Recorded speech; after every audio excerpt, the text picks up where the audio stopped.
The next thing is that we are asked to balance of these accounts and then bring them down as at 1st August 20x2. So how do you balance an account? When it comes to balancing account, this is how it goes. If I have four, let's say I have 4 plus x and that is equal to 10. Here is the left, here is the right. I want to achieve the same result on the left, same result on the right. We know that on the right is 10, but on the left it is 4 plus x. So what will be the value that should add to the 4 that will equate the 2 to be 10, 10? That's what we're going to do here. So we will subtract 4 from here, we will subtract 4 from here. 4 minus 4 is going to give me 0, so I have x here. What is 4 taken from 10? We have 6. So that means that we need to add 6 to the 4. That will help us to get 10 on both sides. This is what we call balancing an equation. So here, we are going to add all the debit side of the account and also add all the credit side of the account. Right? And then, once we know the totals for debit and credit, the next thing we're going to do is that we are going to compare and find out the difference to identify which side of the account is what? Smaller. So that the difference will be used to fill that smaller section and to make both, side what? Agree. This is what we call balancing an account. So let's take our calculators and then let's see how we go with the balancing of the account.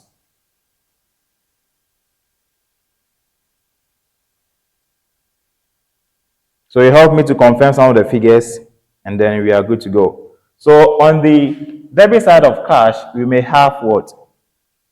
We may have, straight out, we may have what? So debit side, you may have 21,500. How about the credit side? We have 18,000 here.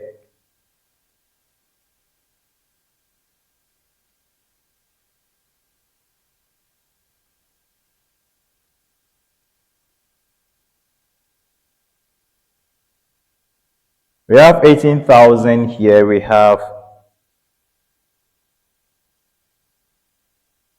so we have 18,000, we have 1,000, that will give us 19,000. We have 500, we have 150, that will give us what? 650. So 650 plus what? 19,000. We are going to get what? 19,650. 19,650. I hope that is right. You can confirm that and let's see if that is right, and then we will be good to go. So 18,000. Then let's confirm with the calculator. Yes, you are going to get what? 19,650. So that means that on the right hand side too, we have what? 19,000. So on the, the credit side, we have what? 19,650. 650 generally here. So what are you going to do? Which side is greater? That is the debit side. So we're going to take the difference between the two. So when we subtract 19,600 from 21 times, what do we get? So let's see. Minus 21,500. You're going to get what? You are going to get 1,850 as the difference. You're going to get 1,850 as the difference. You can cross-check that and let's see if that is true. So that will be good to go. So that means that the side which is shortened is for the credit side. So that is where you're going to have that balance representing that side. So that at the end of the day, when we add the totals, both sides will achieve 21,500. So you are going to have that figure here as 1,850. 1,850. And that's why we're going to call it as what? At any time we close an account, we use the last day of that month. So it's going to be 31st of July. And then what we're going to write as narration is going to be what? Balance carried down. That means this is the balance we are going to send it to the next period to operate with it in the cash account. So that's what we're going to do generally here in that case. So here we're going to have it as what? Balance, can something like this, BAL dot then CD.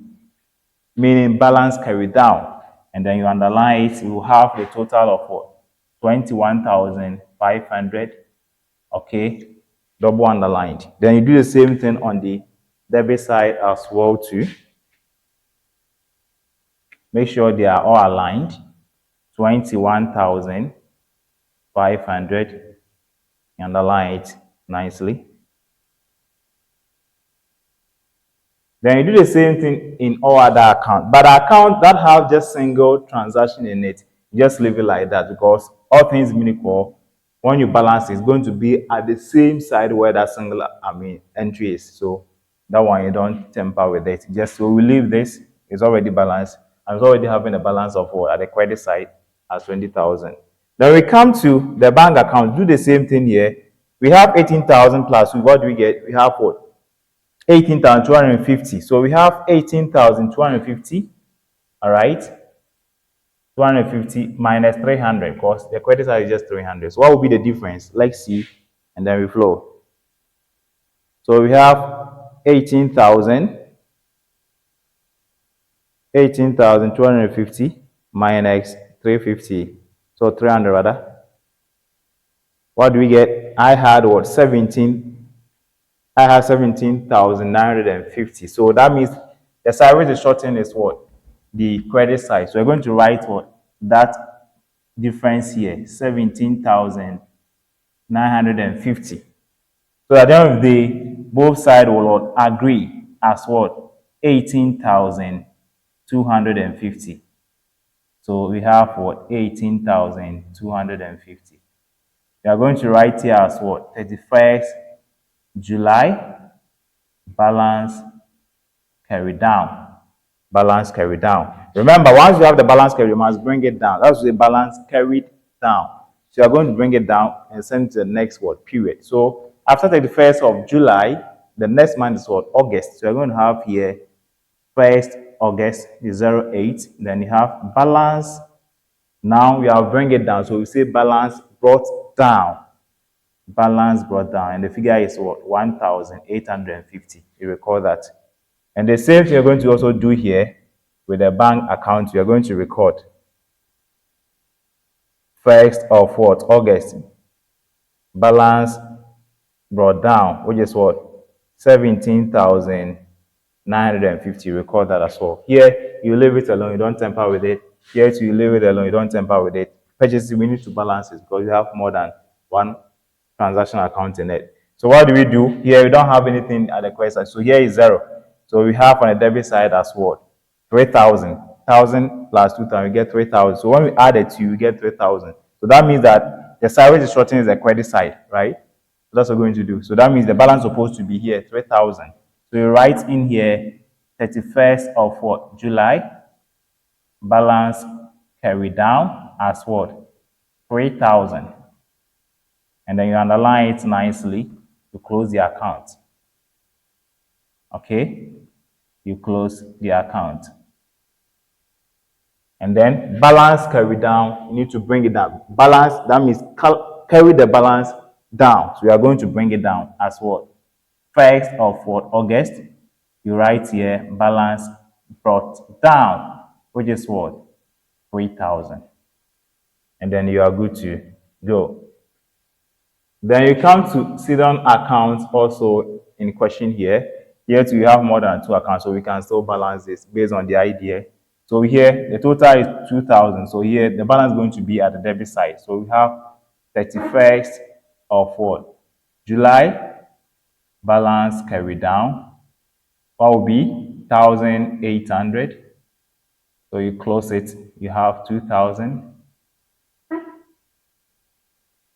You also have what? 2,000 also coming up here as a total, right? Then you have your balance brought down. 1st August, balance brought down as what? 1,800. And then you are good to go.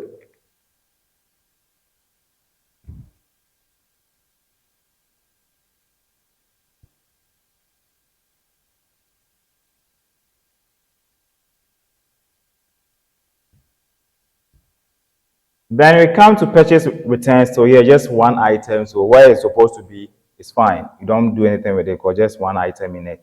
Then we come to sales. We have what? Two items and net. So what do? We find the total, which is what?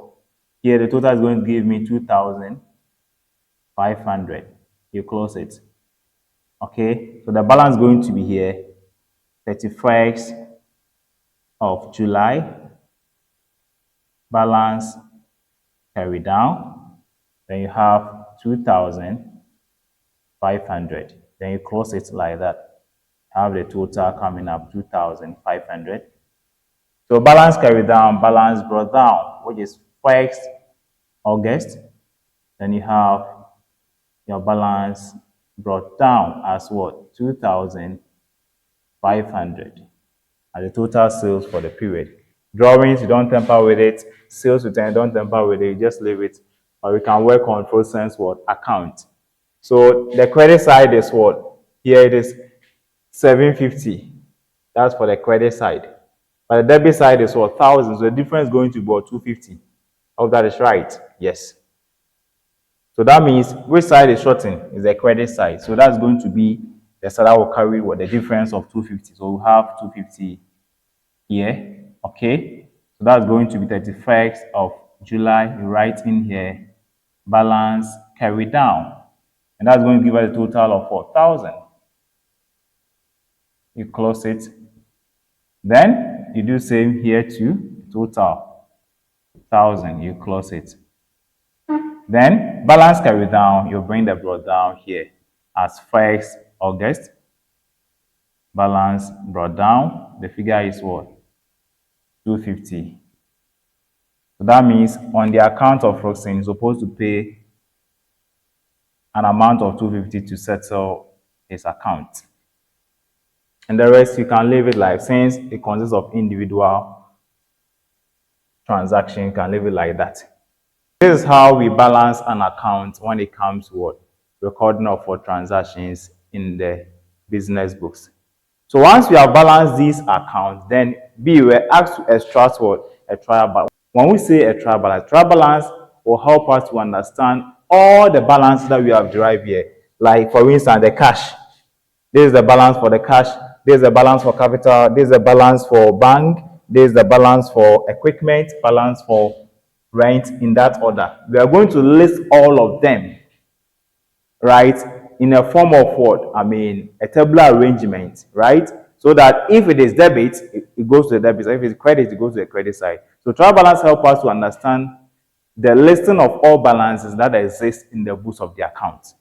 So at the end of the day, once all the entries has been done correctly, we expect that when you list all the debit and when you list all the credit side, it's supposed to agree. So if it is, the answer is 1 on the credit side, it's supposed to be 1 on the debit side. So that is the idea about trial balance. So it's a statement that presents the list of all accounting balances that exist in the books of the account.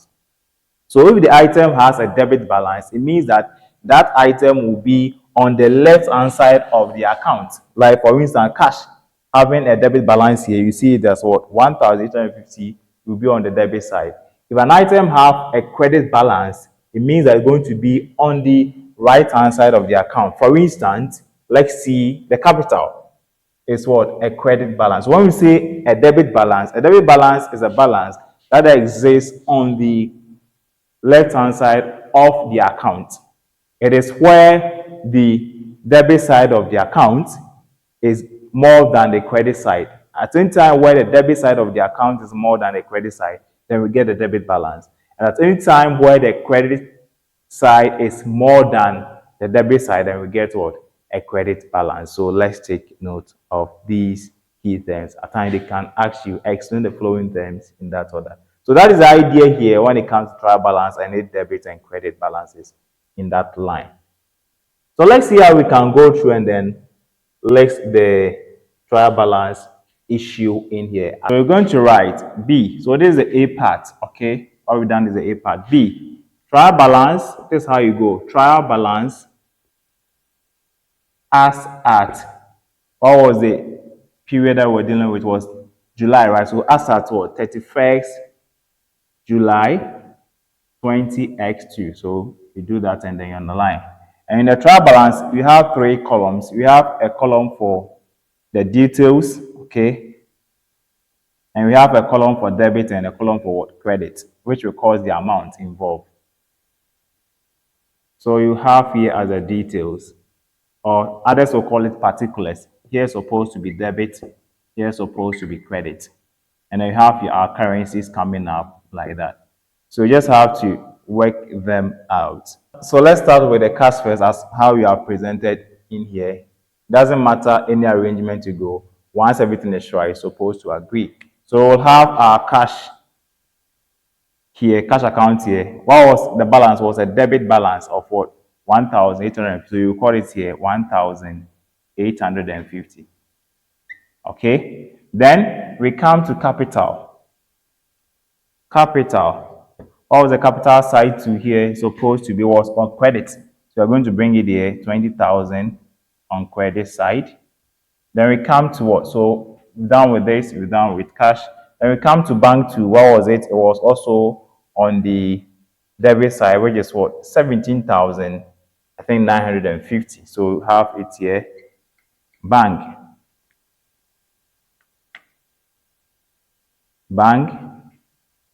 Debit side, which is what?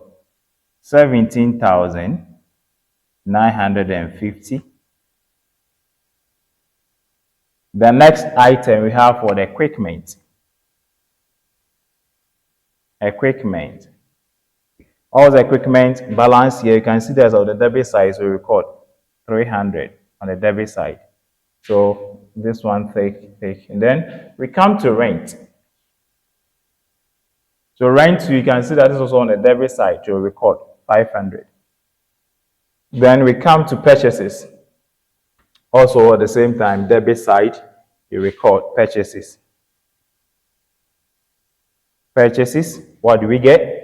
It's what? 300. So debit side, you record 300. Sorry, 3,000.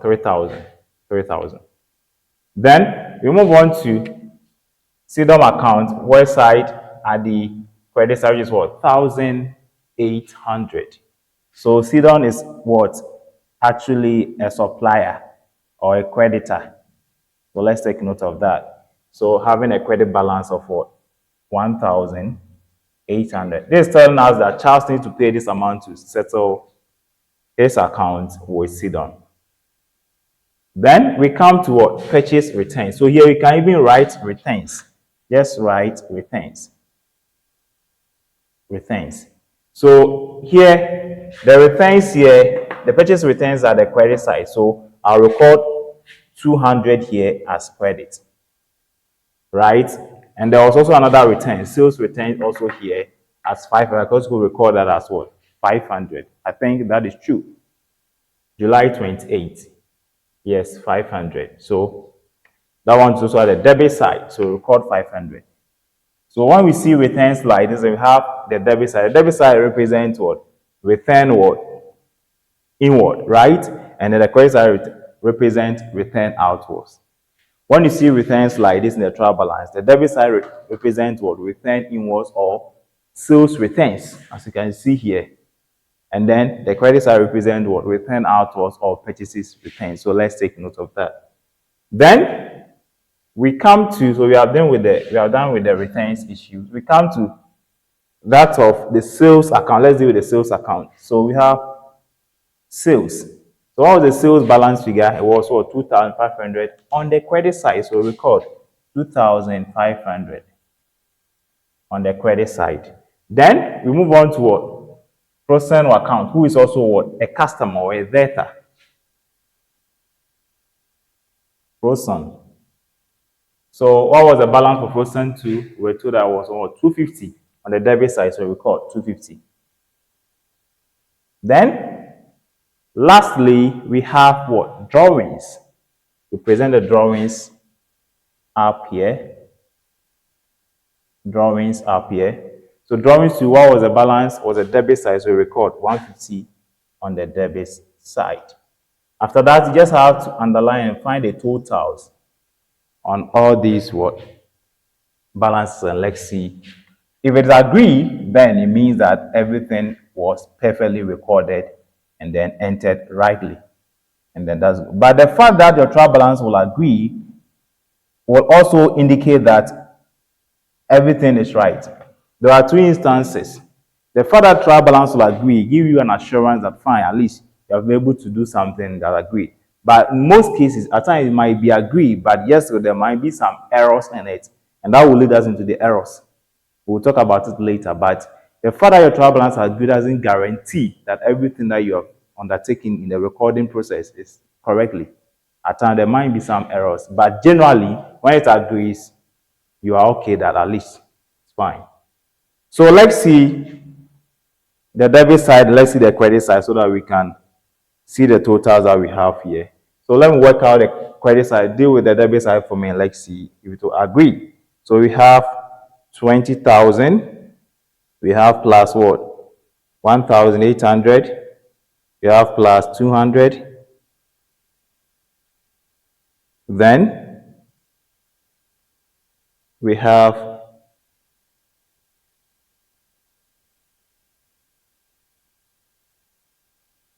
for me on the credit side, I was getting, so it is going to be the debit side.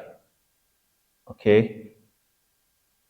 So then the credit side. So for me, for the credit side, I was getting what? I was getting 24,500. Let's see for the debit side as well too. As I asked you to confirm, let's see. Let me also confirm from here and let's see.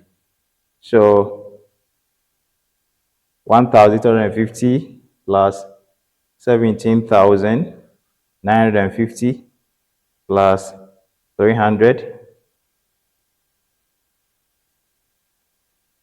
300 plus 500 plus 3,000 plus 500 plus 250. Let's see, we have 250 plus 150. Yes, that's agreed. So that means on the debit side too, I have what? Debit side too, I have 24,500. So straight up, I'll record here 24,500 on the debit side and also record here 24,500 on the credit side. As I said earlier, when the trial balance agrees, fine. You can conclude that at least the entry that you have done was right. But as I said, there are times where the trial balance will still agree, but yes, so there might be some errors. When we get to the errors, I will explain some of these issues and you understand it better going forward. And this is what will end our presentation on the accounting equation and the double entry, principles when it comes to recording of business transaction. If you really find this video helpful and amazing, please do well to hit the like button, share, and then subscribe to the channel. Most important, drop a comment. That will always encourage us to make helpful tutorial videos like this. So I'll see you in the next section where we discuss the tables that we use in business segment. Thank you and have a nice day. Bye.